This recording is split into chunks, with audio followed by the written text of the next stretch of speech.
നമ്മൾ സാപ്പിയൻസിലൊക്കെ നോക്കുകയാണെങ്കിൽ ഇങ്ങനെ പറയുന്നുണ്ട്. അതായത് ഒരു AD 1500 ശേഷമാണ് നമ്മൾ സയന്റിഫിക് റവല്യൂഷൻ ആവശ്യമായിട്ടുള്ള രീതിയിൽ ഇപ്പൊ ഇങ്ങനെ പറയുന്നത്. അതായത് ഫ്യൂഡലിസം കഴിഞ്ഞിട്ട് യൂറോപ്പുകാർക്ക് പെട്ടെന്ന് ഒരു ബോധോദയം വരികയാണ്. നോക്കുകയാണെങ്കിൽ എവല്യൂഷൻ തിയറിക്ക് രണ്ട് വ്യത്യസ്തമായ കോണുകളിൽ നിന്നുള്ള എന്താ പറയുക കാഴ്ചപ്പാടുകൾ ഇസ്ലാമികൾക്ക് ഉത്ഭവിച്ചു നമുക്ക് കാണാൻ സാധിക്കും. റിച്ചാർഡ് ഡോക്കിൻസ് അദ്ദേഹത്തിന്റെ ദി ഗോഡ് ഡെലൂഷന്റെ പുസ്തകത്തിൽ അദ്ദേഹം ഈ ഡാർവിനിസം എങ്ങനെ ഈ മതമേഖലകളിലും അതായത് എയ്റ്റീസുകൾക്ക് എത്രത്തോളം ഉപകാരപ്പെട്ടെന്ന് നിഷേധിക്കുന്നുണ്ട്. ഈ അടുത്തായിട്ട് ഞാൻ നമ്മളെ ഹരാരിയുടെ യുവാൽ നോവ ഹരാരിയുടെ സാപ്പിയൻസ് എന്നുള്ള പുസ്തകം വായിക്കാനിടയുണ്ടായി. അപ്പോൾ അതിൻ്റെ തുടക്കത്തിൽ അദ്ദേഹം ഇങ്ങനെ പറയുന്നുണ്ട്. അതായത് നമ്മളെ കണ്ടന്റ് പേജൊക്കെ വരുന്നതിന് മുമ്പായിട്ട് ഇങ്ങനെ ഡെഡിക്കേഷൻ പേജൊക്കെ വരുമല്ലോ, അതിൻ്റെ കുറച്ച് മുമ്പായിട്ട് ഇങ്ങനെ പറയുന്നുണ്ട്. അതായത് ഏകദേശം 1,00,000 വർഷങ്ങൾക്ക് മുമ്പ് നമ്മുടെ ഈ ഭൂമിയിൽ ഒരു 6 തരം മനുഷ്യ വിഭാഗങ്ങളുണ്ടായിരുന്നു. എന്നാൽ ഇന്ന് ആകെ ഒരൊറ്റ വിഭാഗം മാത്രം, നമ്മളാകുന്ന ഹോമോസാപ്പിയൻസ് എന്നുള്ള ഈ ഒരു വിഭാഗം മാത്രം. അപ്പോൾ ആയിക്കോട്ടെ, മൂപ്പർ അങ്ങനെ പറഞ്ഞു, അതങ്ങനെ ഉൾക്കൊണ്ട് അങ്ങനെ പോവുകയാണ്. അങ്ങനെ അത് കഴിഞ്ഞ് നേരെ നടന്ന് രാസ്യത്തിൽ ചേർന്ന ലൈബ്രറിയിലാണ്. ലൈബ്രറി ചെന്നപ്പോൾ ലൈബ്രറിയിൽ പുസ്തകങ്ങളൊക്കെ വെക്കുന്ന സ്ഥലത്ത് ആ മേശേൻ്റെ മേലായിട്ട് കുറച്ച് പഴയ ഒരു മാതൃഭൂമി ആഴ്ചപ്പതിപ്പ് ഉണ്ടായിരുന്നു. അപ്പോൾ ആഴ്ചപ്പതിപ്പിൽ എനിക്ക് ഇഷ്ടപ്പെട്ടൊരു പങ്ക്തി എന്താണെന്ന് വെച്ചാൽ നമ്മളെ രാംമോഹൻ പാലിയത്തിൻ്റെ വെബിനിവേശം എന്നുള്ളൊരു പങ്ക്തി ഉണ്ട്. അപ്പോൾ ഇത് കുറച്ച് പഴക്കമുള്ളതാണെങ്കിലും എന്തായാലും ഒന്ന് വായിക്കാം എന്ന് കരുതി അങ്ങനെ ആ ഒരു ആഴ്ചപ്പതിപ്പ് കയ്യിലെടുത്തു. അപ്പോൾ സംതിങ് കോയിൻസിഡൻ്റലി എടുത്ത് നോക്കിയപ്പോൾ അതിൽ ഈ ഒരു കോട്ടിങ്ങുമായിട്ട് ബന്ധിപ്പിച്ചിട്ടാണ് അദ്ദേഹം ആ ഒരു ലക്കത്തിൽ എഴുതിയിട്ടുണ്ടായിരുന്നത്, ആ ഒരു പങ്ക്തിയിൽ എഴുതിയിട്ടുണ്ടായിരുന്നത്. അപ്പോൾ അതിൽ അദ്ദേഹം ഇങ്ങനെ പറയുകയാണ്, രാമായണമാണ് അദ്ദേഹം ചർച്ചയ്ക്ക് എടുക്കുന്നത്. അതായത് രാമായണം എന്ന് പറയുമ്പോൾ നമുക്കറിയാം, പിന്നെ സീതയെ രക്ഷിക്കാൻ വേണ്ടിയിട്ട് രാമനും ലക്ഷ്മണനും ഒക്കെ വാനരസേനയും കൊണ്ട് ലങ്കയിലേക്ക് പോവുകയും അവിടെ രാവണൻ്റെ രാക്ഷസ സേനയെ ഉന്മൂലനം ചെയ്തുകൊണ്ട് നിഷ്കാസനം ചെയ്തുകൊണ്ട് അവിടുന്ന് സീതയെ രക്ഷിച്ച് തിരിച്ചു വരുന്ന ആ സംഭവമൊക്കെ പറയുമ്പോൾ അതിന് അദ്ദേഹം ഈ ഒരു നരേറ്റീവിലൂടെ, ഹരാരി പറഞ്ഞ ആ ഒരു നരേറ്റീവിലൂടെ കൊണ്ടുവന്ന ഒരു രസകരമായിട്ടുള്ള രീതി. അതായത് ഈ രാമനും ലക്ഷ്മണനും ഒക്കെ അടങ്ങുന്ന ഹോമോസാപ്പിയൻസ് എന്ന് പറയുന്ന ഒരു വിഭാഗം, അതുപോലെ ഈ വാനരൻ എന്ന് പറയുന്നത്, അഥവാ സംസ്കൃത ഭാഷയിൽ ശരിക്കും വാനർ എന്ന് പറഞ്ഞാൽ ബൻ, പിന്നെ അതേപോലെ നർ എന്നുള്ള 2 പദങ്ങൾ ചേർന്നിട്ടാണ്, അഥവാ കാട്ടിൽ ജീവിക്കുന്ന ഒരു കൂട്ടം മനുഷ്യർ.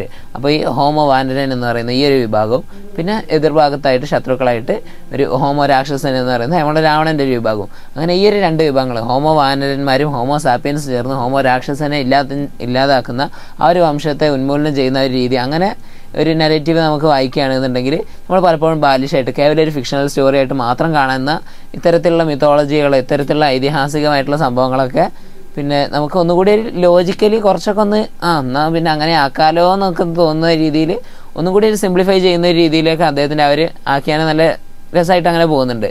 അപ്പോൾ അതിൽ നമുക്ക് ശ്രദ്ധിക്കാൻ പറ്റുന്ന ഒരു സംഭവം എന്താ വെച്ചാൽ സർവൈവൽ ഓഫ് ദ ഫിറ്റസ്റ്റ് എന്നുള്ളൊരു സംഭവമാണ്. അഥവാ കഴിവുള്ളത് കാരണത്താൽ, മറ്റുള്ളവരെക്കാൾ എന്തോ ഒരു കഴിവുള്ളത് കാരണത്താൽ ഈ ഹോമോ സാപ്പിയൻസും അതുപോലെ ഈ ഹോമോ വാനരന്മാരും ചേർന്ന് കഴിവില്ലാത്തവരായിരുന്ന ഹോമോ രാക്ഷസന്മാരെ നിഷ്കാസനം ചെയ്യുന്ന, ഇല്ലാതാക്കുന്ന ഒരു സംഭവം. അപ്പോൾ ഇവിടെ നമുക്ക് കാണാൻ പറ്റുന്നത് സർവൈവൽ ഓഫ് ദ ഫിറ്റസ്റ്റ്, കഴിവുള്ളവർ അടുത്ത കാലത്തേക്ക് നിലനിൽക്കുക എന്ന് പറയുമ്പോൾ അത് നമ്മളെ പെട്ടെന്ന് അങ്ങോട്ട് ഓടി വരുന്നത് തന്നെ നമ്മളെ മനസ്സിലേക്ക് ഡാർവിൻ്റെ എവല്യൂഷൻ തിയറിയാണ്. അപ്പോൾ എവല്യൂഷൻ എന്ന് പറഞ്ഞാൽ ഡാർവിന് മുമ്പും അങ്ങനെ പലതരത്തിലുള്ള തിയറികൾ ഉണ്ടെന്നൊക്കെ പറയാറുണ്ടെങ്കിലും നമ്മൾ എവല്യൂഷൻ എന്ന് പറഞ്ഞാൽ നമ്മളെ മനസ്സിൽ ഏറ്റവും ആദ്യം എത്തിയിരുന്ന പേരെന്ന് പറഞ്ഞാൽ ചാൾസ് ഡാർവിനും അദ്ദേഹത്തിൻ്റെ തിയറിയൊക്കെ തന്നെയാണ്.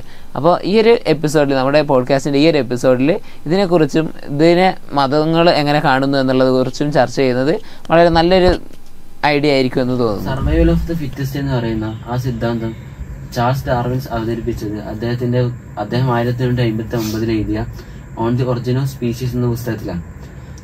ഇതിനു മുമ്പ് കുറെ പണ്ഡിതന്മാർ, കുറെ സയന്റിസ്റ്റുകൾ ഇത്തരം എവല്യൂഷണറി ചിന്താഗതികൾ കൊണ്ടുവന്നിരുന്നുവെങ്കിലും അതിൽ നിന്നൊക്കെ വളരെയധികം മികച്ചു നിന്നത് അദ്ദേഹം കൊണ്ടുവന്ന നാച്ചുറൽ സെലക്ഷൻ അല്ലെങ്കിൽ സർവൈവൽ ഓഫ് ദി ഫിറ്റസ്റ്റ് എന്നുള്ള തിയറിയാണ്. ഈ സിദ്ധാന്തം ഇത്രത്തോളം മികച്ചു നിൽക്കാനുള്ള കാരണം അന്വേഷിച്ച് പോകുമ്പോൾ അദ്ദേഹം ജനിച്ചോളം അല്ലെങ്കിൽ അദ്ദേഹം ചാൾസ് ഡാർവിൻ എന്ന ഒരു സയന്റിസ്റ്റ് ഉണ്ടായി എന്ന പശ്ചാത്തലം മനസ്സിലാക്കേണ്ടതുണ്ട്. അദ്ദേഹത്തെ പറ്റി പറയുകയാണെങ്കിൽ അദ്ദേഹം 1809 അന്നത്തെ ബ്രിട്ടീഷിൽ ഒരു മിഡിൽ ക്ലാസ് റിച്ച് ഫാമിലിയാണ് അദ്ദേഹം ജനിച്ചിരുന്നത്. അദ്ദേഹത്തിന്റെ പിതാവ് അദ്ദേഹത്തെ തിയോളജിസ്റ്റ് ആയിരുന്നു, പള്ളിയിലെ പാസ്റ്ററാക്കി മാറ്റണമെന്നുള്ള ആഗ്രഹം ഉള്ള ആളായിരുന്നു. അതുകൊണ്ട് തന്നെ അദ്ദേഹത്തെ കാംബ്രിഡ്ജിലേക്ക് ചേർക്കുന്ന സമയത്ത് അദ്ദേഹത്തെ നാച്ചുറൽ തിയോളജിയിലും ഫിസിക്സിലും സ്പെഷ്യലൈസ്ഡ് ആയിട്ട് പഠിപ്പിക്കണം ആഗ്രഹമുള്ള ആളായിരുന്നു. അത്രത്തോളം വെച്ച് കഴിഞ്ഞാൽ അദ്ദേഹത്തിന്റെ എല്ലാ നിമിഷങ്ങളും അദ്ദേഹം പരമാവധി അദ്ദേഹത്തിന്റെ കൂടെ ബൈബിള് കൊണ്ട് നടക്കണം എന്നുള്ളൊരു കർശന നിലപാട് സ്വീകരിച്ചാണ് അദ്ദേഹത്തിന്റെ അച്ഛൻ. എന്തിനും യാത്രക്കിടയിലും ബൈബിൾ ഉപയോഗിച്ചിരുന്നതൊക്കെ കേട്ടിട്ടുണ്ടല്ലോ. അങ്ങനെ പറയുന്ന സമയത്ത് അദ്ദേഹം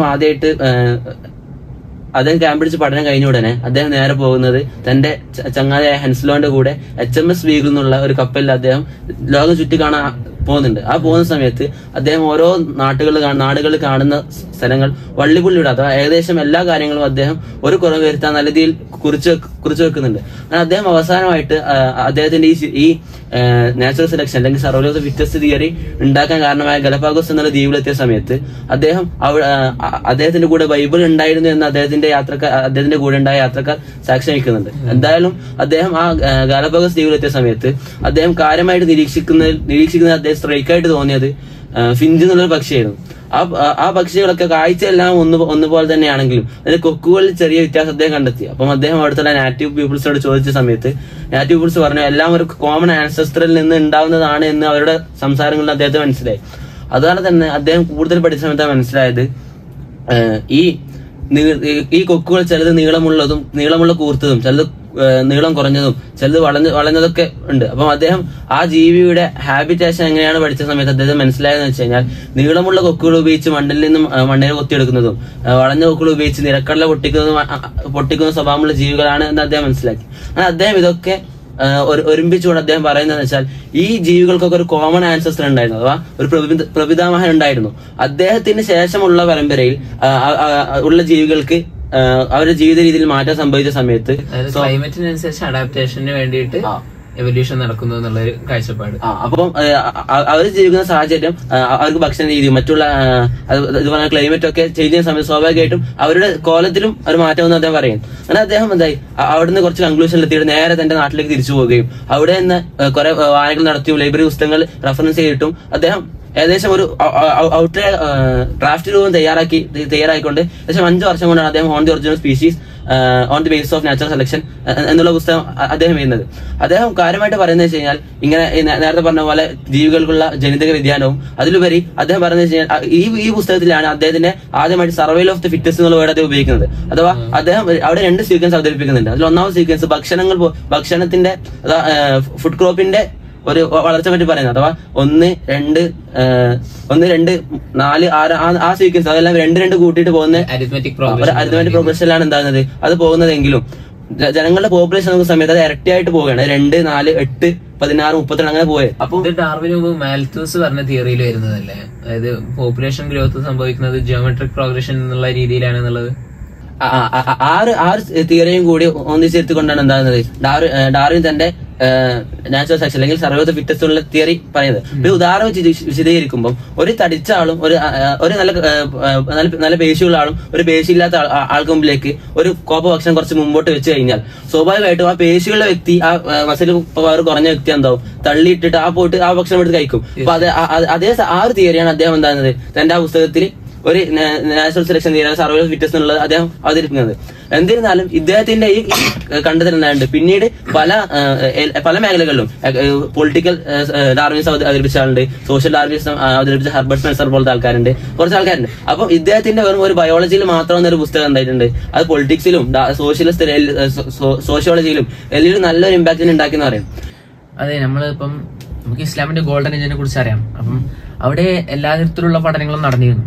അപ്പം ഈ ഡാർവിന് അദ്ദേഹത്തിന്റെ ഈ എവല്യൂഷൻ തിയറിയിലേക്ക് എത്തിച്ച കുറെ സാധനങ്ങൾ ഇസ്ലാമിന്റെ പഠന മേഖലകളിൽ നിന്ന് ലഭിച്ചിട്ടുണ്ട് നമുക്ക് മനസ്സിലാക്കാൻ സാധിക്കും. കാരണം അദ്ദേഹത്തിന് അറബി നല്ലോണം വശമുള്ള ഒരു വ്യക്തിയായിരുന്നു. അപ്പം കാംബ്രിഡ്ജിലെ ലൈബ്രറികളിൽ നിന്ന് പ്രസിദ്ധരായ ജാഹിലിനെ പോലത്തെ അറബ് പണ്ഡിതന്മാർ അഥവാ നരവംശ ശാസ്ത്രത്തിലും മനുഷ്യ ജീവനോടെ കുറിച്ചുള്ള പഠനങ്ങൾ നടത്തിയ ജാഹിദിനെ പോലുള്ള പണ്ഡിതന്മാരുടെ കിതാബുകൾ അദ്ദേഹം വായിച്ചിരിക്കാൻ സാധ്യതയുണ്ട്. അപ്പൊ അങ്ങനെ വരുമ്പോൾ നമുക്ക് ഇസ്ലാമിന്റെ മേഖലയിൽ ഏതൊരു രീതിയിലാണ് ഇതിന്റെ പഠനങ്ങൾ പോയത്, ചർച്ചകൾ പോയത് നമ്മൾ നോക്കുകയാണെങ്കിൽ നമുക്ക് ആദ്യം ജാഹിദിൽ തന്നെയാണ് കൊണ്ടുവരാൻ സാധിക്കുക. അതായത് ഡാർവിനേക്കാൾ ഏകദേശം 1000 വർഷം മുമ്പൊക്കെ ഇത് തരത്തിലുള്ള തിയറികൾ ഉണ്ടായിരുന്നു. അതായത് ഒരു 9-8 നൂറ്റാണ്ട്, അതായത് നമ്മളെ ഡാർവിന് വരുന്നത് ഒരു 19ാം നൂറ്റാണ്ടിന്റെ അടുപ്പിച്ചാണ്. അതിനൊക്കെ കുറെ കാലങ്ങൾക്ക് മുമ്പ് 8-9 നൂറ്റാണ്ടുകളുടെ സമയത്ത് ഇസ്ലാം അതിന്റെ ഗോൾഡൻ ഏജിലേക്ക് അതിന്റെ പ്രാരംഭഘട്ടം കാലെടുത്ത് വെക്കുന്ന ആ കാലഘട്ടത്തിലാണ് ഇതൊക്കെ ഉണ്ടാകുന്നത്. അപ്പൊ അദ്ദേഹം ഈ കിതാബുൽ ഹയവാൻ എന്ന് പറഞ്ഞ അദ്ദേഹത്തിന്റെ കിതാബിൽ സൂചിപ്പിക്കുന്നത് പറഞ്ഞാല് ഒരു ആദ്യം ജീവനില്ലാത്തൊരു വസ്തു രൂപപ്പെടുന്നു, അത് പിന്നെ എന്താകുന്നു, അത് പ്ലാന്റുകളുടെ കോലത്തിലേക്ക് മാറുന്നു, പിന്നെ അത് ജീവനുള്ള കോലത്തിലേക്ക് മാറുന്നു. അങ്ങനെ അദ്ദേഹം അതിന്റെ ഒരു എവല്യൂഷന്റെ ഒരു തിയറി മുമ്പോട്ട് വെക്കുന്നുണ്ട്. അതിനുശേഷം അദ്ദേഹത്തിന്റെ കാലഘട്ടത്തിന് ശേഷം ഇബ്നു മിസ്കവി എന്ന ഒരു വ്യക്തി വരുന്നുണ്ട്. അദ്ദേഹത്തിന്റെ പ്രസിദ്ധമായ ഒരു കിതാബാണെന്ത് അൽഫൂസുൽ അസാർ എന്ന് പറയുന്നത്. ആ കിതാബിൽ അദ്ദേഹം പ്രധാനമായിട്ട് ശ്രമിക്കുന്നത് നമ്മുടെ ജാഹിലിന്റെ തിയറികൾക്ക് ഒരു ചട്ടക്കൂട് നൽകാനും അതിനൊരു വിശദീകരണം നൽകാനാണ്. അപ്പൊ അദ്ദേഹം വരുന്നു, വെള്ളത്തിൽ നിന്ന് എന്തുണ്ടാവുന്നു, ജീവനില്ലാത്ത വസ്തു ഉണ്ടാവും. പിന്നെ ഈ ജീവനില്ലാത്ത വസ്തുക്കള് എന്താ പറയാ അർദ്ധ സ്വാതന്ത്ര്യം അല്ല ചലിക്കാൻ സ്വാതന്ത്ര്യമുള്ള അല്ലെങ്കിൽ ഒരു അർദ്ധ ജീവനുള്ള കോലത്തിലേക്ക്, പ്ലാന്റുകളിലൊക്കെ കോലത്തിലേക്ക് മാറുന്നു. അത് പിന്നീട് മറ്റു പല ജീവികളുടെ കോലത്തിലേക്ക്, പ്രാണി അല്ലെങ്കിൽ പുഴുക്കൾ ആ കോലത്തിലേക്ക് മാറുന്നു, കാലാന്തരപ്പെടുന്നു. അതിനുശേഷം അവിടുന്ന് പൊതുവെ നമ്മൾ കാണുന്ന ചലിക്കുന്ന സാധാരണ ജീവികളിലേക്ക് മാറുന്നു. അതിനു ശേഷമാണ് മനുഷ്യനിലേക്ക് മാറുന്നത്. പക്ഷെ അദ്ദേഹം അവിടെ നിർത്തുന്നില്ല, അദ്ദേഹം പിന്നെയും തുടരുകയാണ്. മനുഷ്യന് ശേഷവും പിന്നീട് കാലങ്ങൾക്കപ്പുറം ഇനിയും മറ്റു പല ജീവികളും അതിന്റെ എവല്യൂഷന്റെ ഭാഗമായിട്ട് പരിണമിച്ചിട്ടുണ്ടാവും എന്നാണ് അദ്ദേഹത്തിന്റെ തിയറി അദ്ദേഹം പറഞ്ഞത്. അതായത് ഒരു സബ്സ്റ്റൻസിന് പുതിയൊരു ആട്രിബ്യൂട്ടുകൾ, പുതിയ അർള് എന്ന് പറയുന്ന ഇങ്ങനെ സംഭവങ്ങൾ ഇങ്ങനെ വരുമ്പോൾ അതനുസരിച്ച് പുതിയ സ്പീഷീസ് രൂപപ്പെടുന്നു എന്നുള്ളൊരു സംഭവം.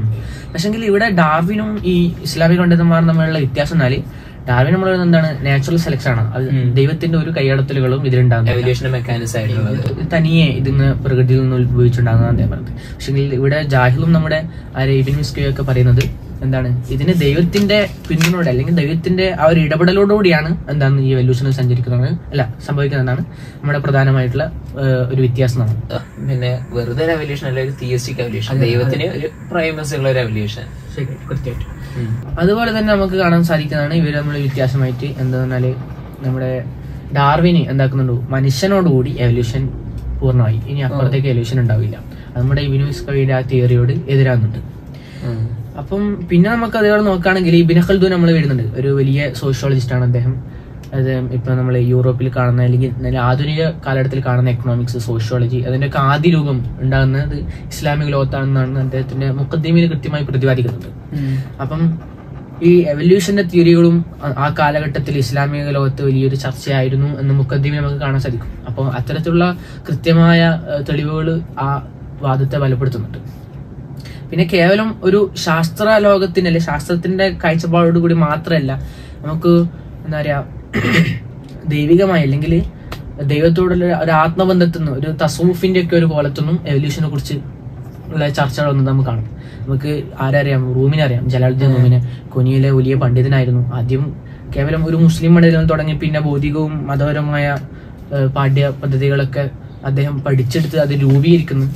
അങ്ങനെ എന്താക്കുന്നു, ഒരു വലിയ ഒരു പ്രണയത്തിന്റെ ദൈവിക പ്രണയത്തിന്റെ ഒരു പ്രതിരൂപമായിട്ട് അദ്ദേഹം മാറുന്നുണ്ട്. ഒരിക്കലും മുടങ്ങാത്ത പ്രണയത്തിന്റെ കവിതകൾ അദ്ദേഹത്തിന്റെ വരികളിലൂടെ പിന്നീടുന്ന ലോകത്തിന് അദ്ദേഹത്തിൻ്റെതാണ്.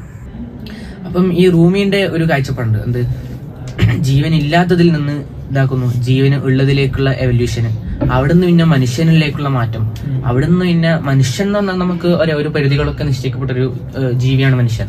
പക്ഷെ അതും കടന്ന് ഒരു അമാനുഷിക തലത്തിലേക്ക് മനുഷ്യന് മാറുന്നു, മലക്ക് എന്നുള്ള ആ ഒരു കുളത്തിലേക്ക്. നമുക്ക് പ്രവാചകന്മാരോ അല്ലെങ്കിൽ അള്ളാഹുവിന്റെ പ്രധാനപ്പെട്ട വലിയ ഔലിയാക്കന്മാരൊക്കെ നമുക്ക് കാണാൻ സാധിക്കും. അവർ ചില അമാനുഷിക പ്രവൃത്തികൾ അവരുടെ ഭാഗത്തുനിന്നുണ്ടാവും, അവർ പൊസിഷനിലേക്ക് അവരെത്തുന്നു.